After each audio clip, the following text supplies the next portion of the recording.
ప్రపంచం మొత్తం అంతమైపోయినా ఈ నగరం మాత్రం చెక్కుచెదరకుండా అలాగే ఉంటుందంట. ఆ విశేషం ఏంటో ఇప్పుడు తెలుసుకుందాం. శివుడు త్రిశూలం పైన నిలబడిన నగరం, మన భూమికి అసలైన కేంద్ర బిందువు అదే మన కాశీ నగరం అండి, వారణాసి.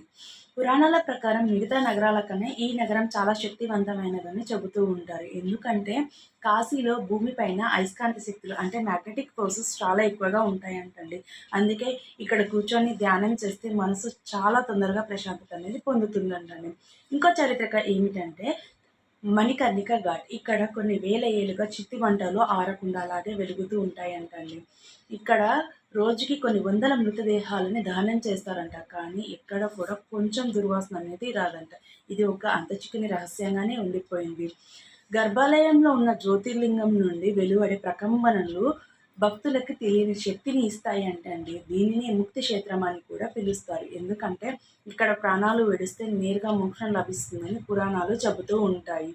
చావును కూడా ఒక పెద్ద పండగలా చేసే నగరం ఏదైనా ఉంది అంటే అది మన కాశీ నగరమే. ఇలాంటి ఆధ్యాత్మిక నగరాల గురించి ఇంకా తెలుసుకోవాలనుకుంటే ఫాలో చేసి కామెంట్ చేయండి.